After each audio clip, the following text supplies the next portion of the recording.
Washington, 2002. A cold case that haunted a quiet suburban town for over 2 decades has finally been solved. The victim? 5-year-old Noah Benjamin Callahan, a bright and playful kindergartner whose sudden disappearance shattered the hearts of his family and community. One day, his backpack was found abandoned near the edge of a dense wooded park. No sign of a struggle. No sign of Noah. For years, the case was a heartbreaking mystery, plagued by false leads, dead-end searches, and rumors of police missteps. But recently, a breakthrough in DNA evidence changed everything. An arrest has finally been made. Before we begin, drop a comment with your country and the time right now. In 2002, the town of Everett, Washington was the kind of place where parents still left their doors unlocked, and neighbors waved from porches as children rode bikes through tree-lined streets. It wasn't flashy or fast-paced, but it was safe, dependable, familiar. And for 5-year-old Noah Benjamin Callahan, it was home. Noah lived with his parents, Melissa and Jason Callahan, in a modest pale blue Rambler on the edge of town. It sat on a quiet cul-de-sac nestled between a row of maple trees that turned fiery orange every autumn. Their house was the kind where the smell of Sunday pancakes lingered in the kitchen, and crayon drawings were proudly taped to the fridge. Noah was an only child, cherished, protected, and endlessly loved. His days were full of the kind of innocent wonder only a child can carry. Noah had a fascination with dinosaurs and could name more species than most adults. His red rain boots were his prized possession. He wore them rain or shine, convinced they made him run faster. He loved grilled cheese, chasing bubbles, and curling up next to Max, the family's golden retriever, who was both best friend and loyal guardian. Kindergarten had just begun for Noah that fall. His teachers at Meadow Hill Elementary adored him. Bright-eyed and endlessly curious, he asked questions other kids never thought to ask. He was the kind of child who tugged gently on your sleeve just to show you a ladybug, or ask if clouds had names. To his classmates, he was known for his laugh, a high, giggling burst that came from somewhere deep inside his belly. Melissa and Jason were high school sweethearts. She worked part-time at the local library. He managed a hardware store downtown. They were well known in the community. Regulars at church, quick to volunteer for school fundraisers, always showing up with extra cookies or helping hands. The Callahans were admired, not just for their love for each other, but for the way they parented. They were present, patient, and fiercely protective. Life for the Callahans was simple, joyful, and tightly knit. Noah had a set routine: cartoons in the morning, packed lunches with a hand-drawn note from his mom, and long evening walks with Max, where he'd collect leaves and ask questions about the moon. Every night ended with story time, tucked under a blanket patterned with planets and stars. Noah's world was safe. The town was safe, and everyone believed that nothing truly bad could ever happen there. But everything changed on October 17, 2002. It was a Thursday. The sun had just started to rise behind the Cascades, painting the sky with soft pinks and blues. Melissa walked Noah to school, holding his small hand in hers. He wore his red boots. He told her he was excited about show and tell because he'd brought a plastic triceratops in his backpack. She kissed him goodbye at the school gate. He never came home. That evening, panic began to ripple through the Callahan household, then the street, then the entire town. A child missing in Everett? It didn't make sense. It didn't fit the story this town told about itself. The Callahans were crushed under the weight of uncertainty. Neighbors searched, teachers called parents, and Max barked at the front door like he was waiting for someone to come home. The innocence that once wrapped Everett like a warm blanket was suddenly torn apart. And in the space left behind, only fear remained. What could possibly happen in such a safe town that would make a 5-year-old vanish without a trace? October 17, 2002, began like so many others in Everett, Washington. It was a brisk autumn morning. The sky was overcast, the kind of gray that softened the edges of the world. Fallen leaves blanketed the sidewalks and the scent of wood smoke lingered in the air. Melissa Callahan zipped up Noah's jacket, tugged his little dinosaur backpack over his shoulders, and held his hand as they walked the short path to Meadow Hill Elementary. They talked about dinosaurs, as always. Noah was excited for show and tell. He'd packed his favorite plastic triceratops, its horn chipped from years of love. As they reached the school's entrance, Melissa bent down and kissed him on the forehead. "Be good and remember, "Grandma's picking you up today." He smiled, said, "I will, Mommy," and disappeared into the swarm of other children filing into the building. That would be the last time anyone in his family ever saw him alive. At 2:45 p.m., dismissal began. Noah's kindergarten class exited through the east wing doors. A teacher's aide later recalled seeing him walk toward the edge of the schoolyard, alone. A security guard noted he may have been heading toward the wooded trail that bordered the campus. That was unusual. Noah never walked home by himself, and he never took the trail. By 3:15 p.m., Noah's grandmother stood outside confused. Children spilled out into waiting cars. Yellow buses rumbled off, but there was no sign of Noah. She checked with the front office. They confirmed he had left class on time. She called Melissa, then Jason. The panic set in immediately. By 4:30 p.m., the Callahans had contacted the police. Officers were on scene within the hour.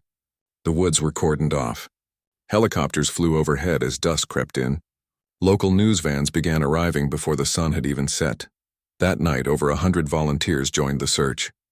They combed the forest with flashlights, calling Noah's name through the darkness. Police dogs barked and sniffed. Search and rescue teams deployed thermal imaging gear, hoping to catch a sign of life among the trees. Then, just after midnight, a searcher spotted something near the base of a cedar tree. Noah's backpack. It was resting against the trunk like it had been gently placed there, upright, unzipped, the Triceratops toy still tucked inside. No signs of struggle. No blood, no torn clothing. The ground was undisturbed. No child-sized footprints. No drag marks.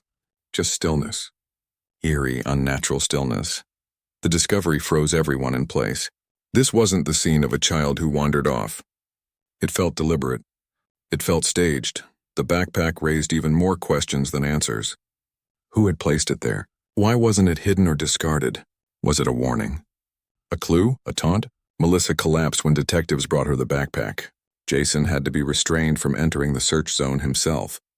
Max, their golden retriever, whined and scratched at the front door all night long, waiting like he knew something was terribly wrong. As the hours stretched into morning, hope began to give way to dread.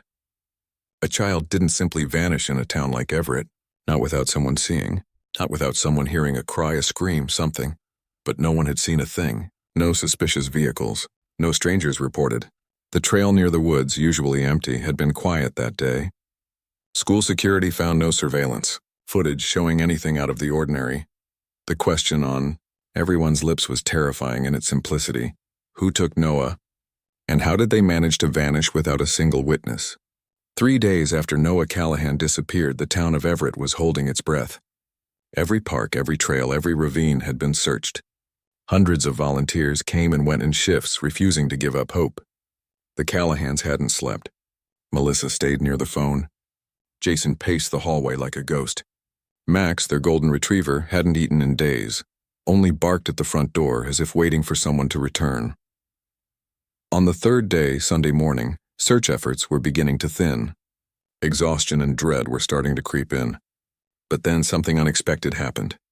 A family friend who had joined the search brought Max along to Cedar Brook Woods, the dense patch of forest near the school where Noah's backpack had been found.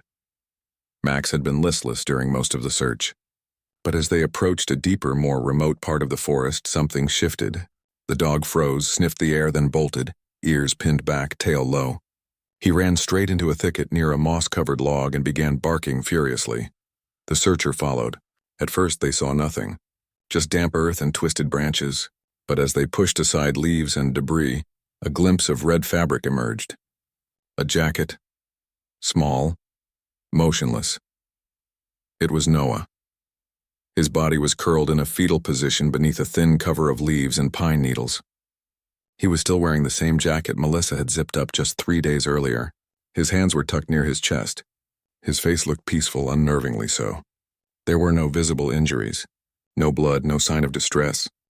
The scene was surreal. It didn't look like a crime scene.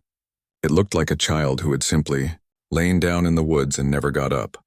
Paramedics arrived, but it was already too late. The forest went silent as word spread. One by one, officers removed their hats.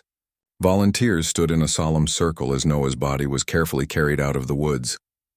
Melissa and Jason weren't allowed to see him immediately. Detectives insisted on preserving the scene. But they knew. Deep down, they already knew. The autopsy brought little clarity. There were no signs of trauma, no bruises, no broken bones. Toxicology reports were inconclusive. There were traces of soil in his lungs, but that wasn't enough to determine if he had died there or been moved. There were no signs of sexual abuse, no defensive wounds. His fingernails were clean. The official cause of death? Undetermined. That single word became a weight no one could bear. It wasn't closure. It was a deeper mystery. If Noah hadn't died from violence, what had happened? Had he been drugged? Did he wander and succumb to exposure? But how could a 5-year-old survive for 3 days and leave no signs of distress, no calls for help? Investigators were stumped. Without a clear cause, without witnesses, and with no forensic evidence to go on, they had nowhere to point their efforts. The body yielded no answers, only more questions. Meanwhile, the town plunged into grief. Candlelight vigils were held every night at the school playground. Parents clutched their children a little tighter. Stuffed animals, flowers, and notes piled up outside the Callahan home and the school gates. Local news covered the story around the clock. Strangers wept openly in grocery store aisles. The image of Noah, his red rain boots, his shy smile, was burned into the town's memory. His death wasn't just a tragedy. It was an open wound. And behind the tears and tributes, an urgent question was beginning to boil beneath the surface. With no clear evidence or motive, how would detectives even begin to solve this? In the immediate aftermath of Noah Callahan's death, the Everett Police Department launched a full-scale investigation, pulling in every available resource. A task force was assembled within 48 hours. Detectives worked in rotating shifts. Evidence techs combed the crime scene again and again. And the Cedar Brook woods were swept a second and third time. This time with cadaver dogs and environmental forensics teams. The first step was interviewing the family. Melissa and Jason Callahan opened their home to investigators, despite their overwhelming grief. Both were cleared early. No signs of domestic issues, no history of abuse, nothing suspicious in their backgrounds. Their alibis were airtight. The focus shifted outward. Officers canvassed the neighborhood.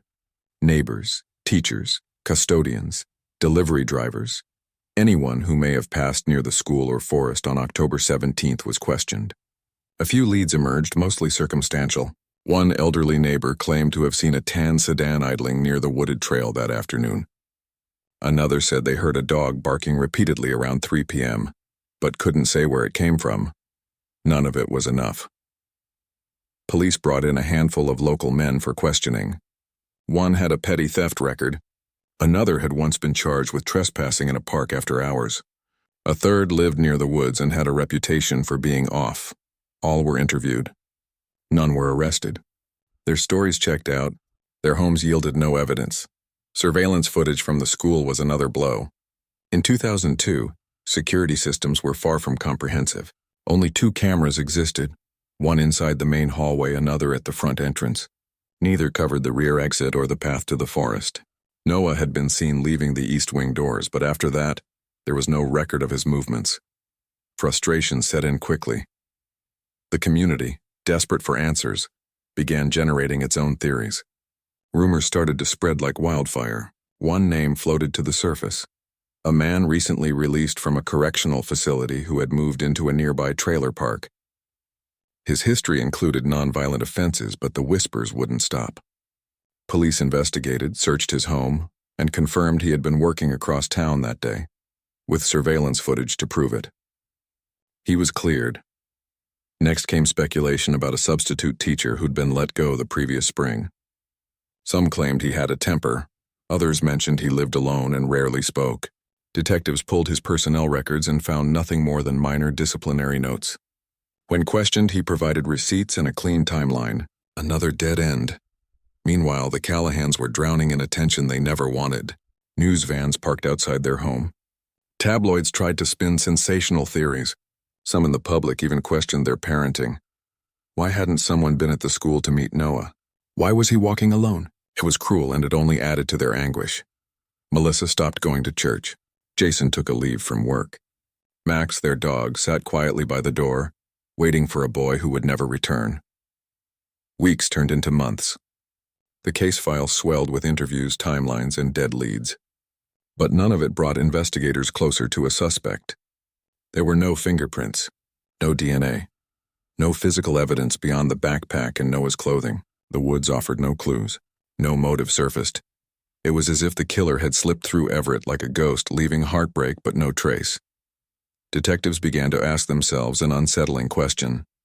If this wasn't a random act, could this be the work of a stranger, or was someone hiding in plain sight all along? By the spring of 2004, less than 2 years after Noah Callahan's disappearance and death, the energy behind the investigation had begun to wane. The once bustling task force slowly shrank. Detectives were rotated to other cases. Leads dried up. And when the department's annual budget was reviewed, funds once allocated for the Callahan case were quietly redirected elsewhere.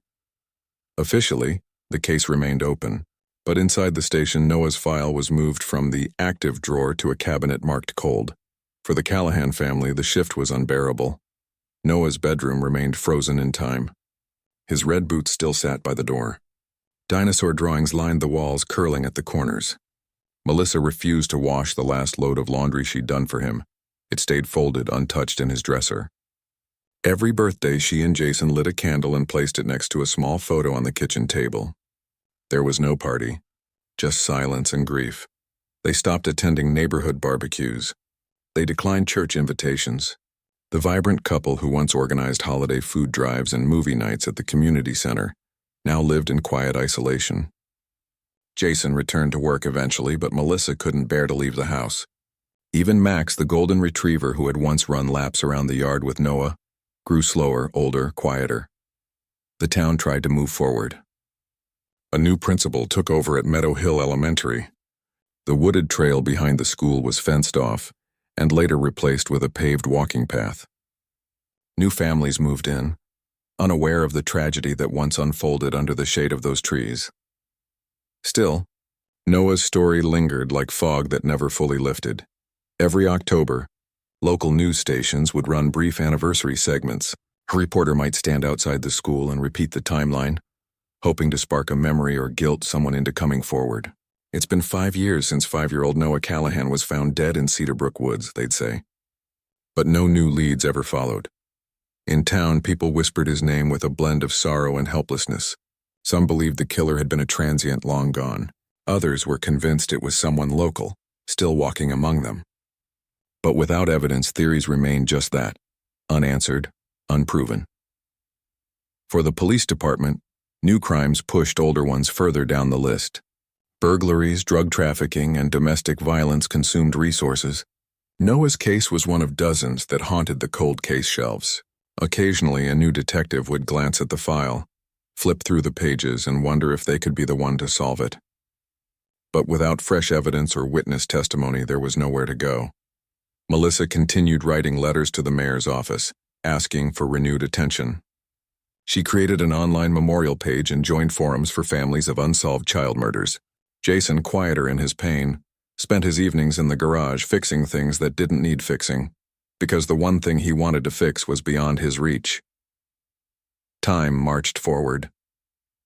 10 years passed. Then 15, the world changed. New technology emerged. DNA analysis became more advanced. But still, Noah's case sat dormant. A small boy gone too soon. A family broken.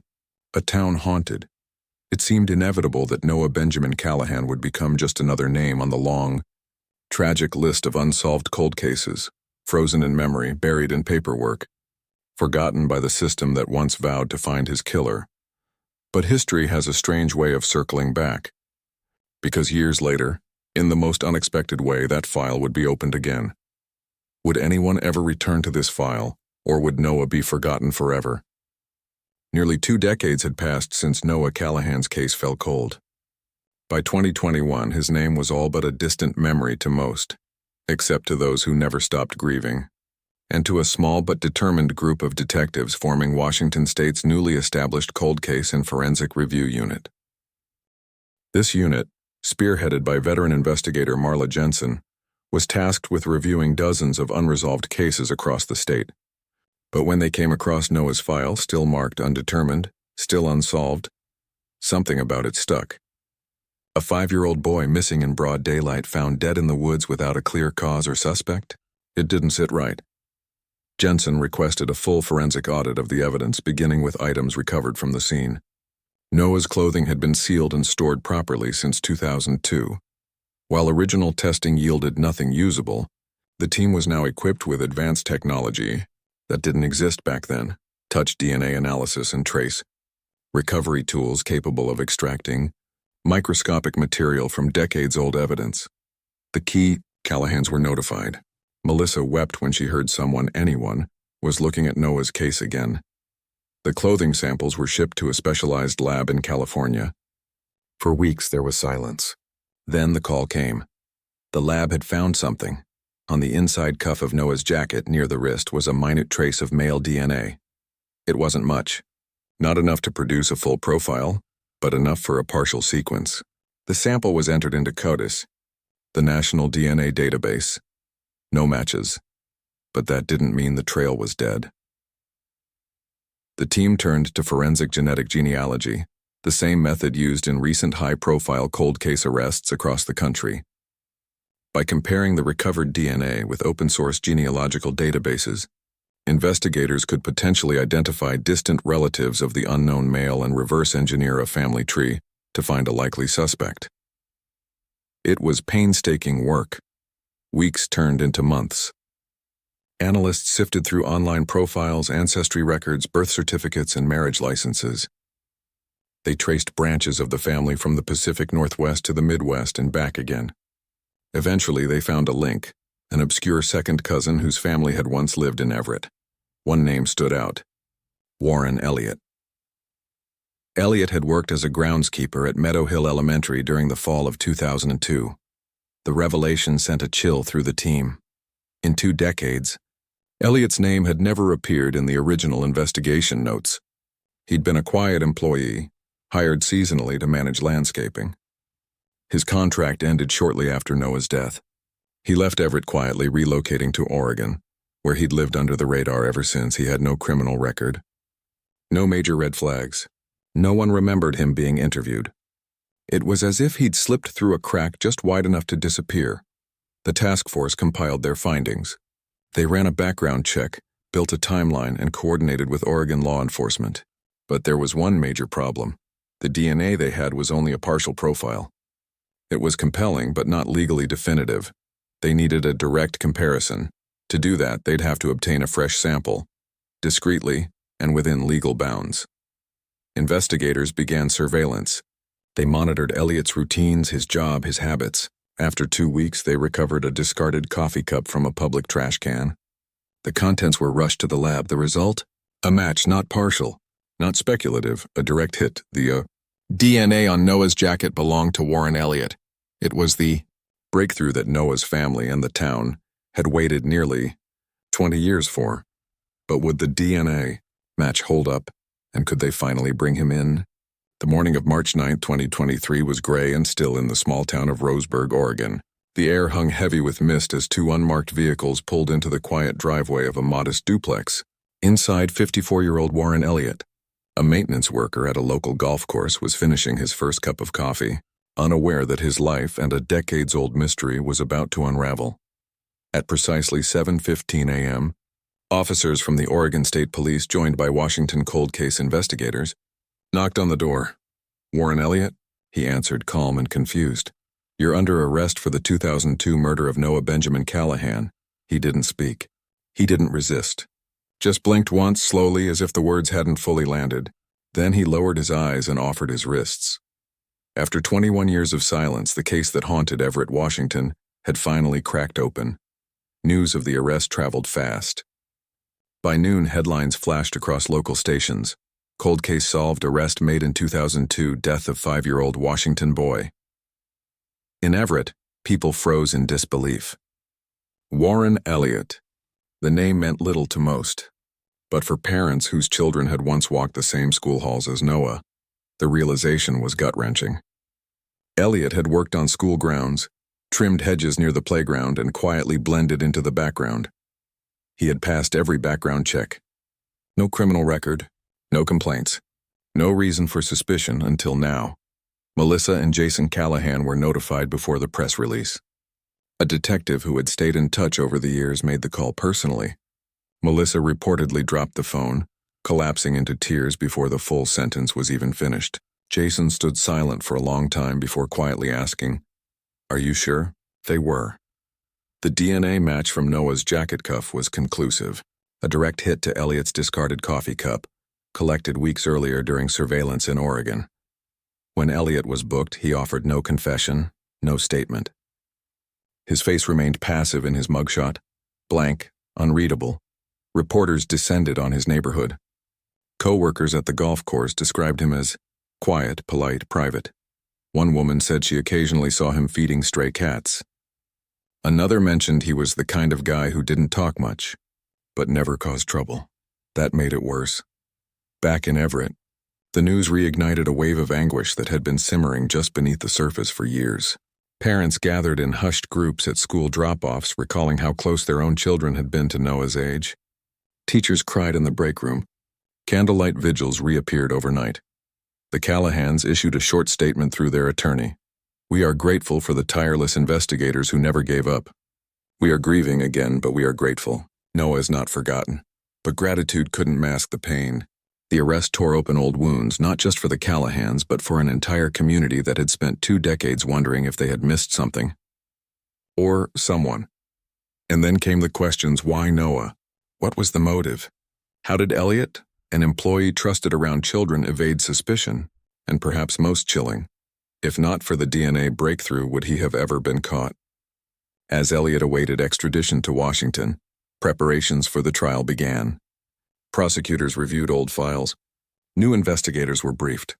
Witnesses from 2002 were tracked down. This wasn't just about solving a cold case. It was about exposing the truth that had remained buried for far too long. Because behind Elliot's silence, everyone knew. Why did Warren Elliott do it? And what secrets would come out in court? The trial of Warren Elliott began on September 23, 2024, inside the Snohomish County Superior Court in Everett, Washington. After 22 years of silence, speculation, and sorrow, the state of Washington prepared to lay out the full case against the man accused of taking 5-year-old Noah Callahan's life. The courtroom was packed. Media, locals, former teachers, and strangers drawn by the haunting nature of the cold case filled every bench. The Callahans sat quietly in the second row, flanked by victim advocates and close family. Melissa gripped a handkerchief throughout the proceedings. Jason kept his eyes fixed forward, his face unreadable. Prosecutors began with the cornerstone of their case: DNA evidence. They walked the jury through the process: how Noah's jacket, preserved since 2002, had been retested using advanced trace DNA recovery techniques. They showed the match from Warren Elliott's discarded coffee cup, retrieved in 2023. The science was clear, the results conclusive. The DNA on Noah's jacket belonged to the defendant. But they didn't stop there. They introduced inconsistencies in Elliott's past employment records. According to archived district files, Elliott had claimed he left Meadow Hill Elementary due to a family emergency. But records showed no such emergency. Instead, he abruptly relocated and never sought another job in education or child-related work again. The prosecution's most jarring moment came when a former co-worker, now retired, testified that Elliott once made an offhand remark in the staff break room. "Kids are too trusting," he allegedly said, smirking, after a student followed him to the maintenance shed to retrieve a lost ball. At the time, no one thought much of it. But in retrospect, it sounded chilling. The defense struck back hard. They claimed contamination. They questioned the chain of custody for Noah's clothing. Could a piece of evidence stored for over 2 decades really still be reliable? The defense argued that the DNA might have been transferred, even unintentionally, by investigators, by storage technicians, or even by Elliott during routine contact as a school employee. Most critically, they insisted Warren had no motive, no history of violence, no documented behavioral issues. They pointed out that no cause of death was ever confirmed. There is no weapon, no confession, no witness, the defense attorney reminded the jury, only a trace. But the jury listened closely to every word. They watched Melissa silently break down when the photo of Noah's red backpack was displayed. They observed Jason's clenched jaw as Elliott sat expressionless, never once making eye contact with the grieving parents. Throughout the trial, the Callahans never spoke. They didn't have to. Their presence, the years carved into their faces, spoke volumes. After closing arguments, the courtroom fell into a tense hush. The jury was dismissed. They deliberated for 2 days. On November 18, 2024, at 10:12 a.m., the verdict was read aloud. Guilty. On all counts. Melissa collapsed into her sister's arms. Jason held her, his face crumbling for the first time since the proceedings began. Warren Elliott stood motionless as the judge addressed him. He was sentenced to life in prison without the possibility of parole. Outside the courthouse, a small crowd stood in silence. Some cried, some clapped softly, and others simply stared as if trying to absorb what justice finally looked like. But the verdict, though powerful, didn't erase the pain. It didn't bring Noah back, because for the Callahans and for every family who's lived through such horror, justice is complicated. It's necessary. It's healing. But it also comes with echoes of everything lost. Beyond the verdict, what does justice really look like for a family that lost everything? Following Warren Elliott's conviction, a solemn sense of closure settled over Everett, but it came with a deep and lingering ache. For the first time in over 2 decades, the Callahans stood before cameras and microphones, no longer just a grieving family, but survivors of a battle that had finally reached its end. Jason Callahan spoke first, his voice steady but heavy. "We never stopped hoping," he said, "and we never stopped believing that someone, someday, would finish what others started." Melissa, standing beside him, thanked the cold case unit, especially investigator Marla Jensen, who had refused to let Noah's file collect dust. "You gave us something we thought we'd never have, answers," she said through tears. Soon after the verdict, the community came together to honor Noah's memory. Meadow Hill Elementary, still the heart of the neighborhood, announced a memorial garden project. Where the old swing set once stood, now overgrown and rusted, school staff and families planted flowers, built a stone path, and placed a small bench beneath a cherry tree. A plaque with Noah's name was added, etched with the words, "Forever 5, forever loved." But the Callahans didn't stop there. In partnership with the school district and local education advocates, they launched the Noah Benjamin Callahan Memorial Scholarship, aimed at supporting students pursuing degrees in early childhood education and child advocacy. It was a way to turn their grief into purpose, to invest in a safer, more nurturing world for other children. Yet perhaps the most far-reaching impact of Noah's case was political. The public outcry following the trial sparked a legislative push in Olympia. With the support of lawmakers and advocacy groups, a new bill was introduced, the Cold Case DNA Preservation Act. The law would require all unsolved cases involving minors in Washington state to retain biological evidence indefinitely, ensuring that future technological advancements could still bring justice to those lost. It passed with overwhelming bipartisan support. But beyond legal reforms and public gestures, the most profound legacy of Noah's case was something more difficult to define: emotional resonance. His story, shared across news segments, documentaries, podcasts, and social media, reached people far beyond Everett. Families in other states wrote letters to the Callahans, saying they now watched their children more closely, held them tighter. Retired detectives from other departments reached out, inspired to revisit their own cold files. A generation who had grown up hearing about Noah as a cautionary tale now saw his story come full circle, not just as a tragedy, but as a testament to perseverance. Through all of it, the Callahans never used the word closure. That wasn't what they'd found. What they'd found was clarity, a name, an answer, a truth. And in a world of unresolved pain, that was everything. Still, for every Noah, there were countless other names still waiting. Names scribbled on aging files in police archives, photos fading on bulletin boards, voices echoing in empty courtrooms. The victory of Noah's case did not erase the silence of others. It amplified it. Detective Jensen said it best at a press conference following the sentencing. This wasn't just about solving one case. This was about reminding the system and the people inside it that no cold case is ever truly closed unless we close it right. And so, while Everett healed, the search continued elsewhere. Because justice delayed is not justice denied. Not if someone is still willing to dig, to test, to fight. How many other cases are still waiting for their turn to be solved? The solving of the 2002 Washington cold case involving 5-year-old Noah Benjamin Callahan stands as a solemn reminder of how fragile life can be, and how even the deepest darkness can, one day, give way to light. For more than 20 years, Noah's name lingered in school hallways, in tearful family conversations, and on weathered community bulletin boards. He became a symbol of innocence lost and questions unanswered. But when Warren Elliott was finally arrested, the world saw more than a cold case solved.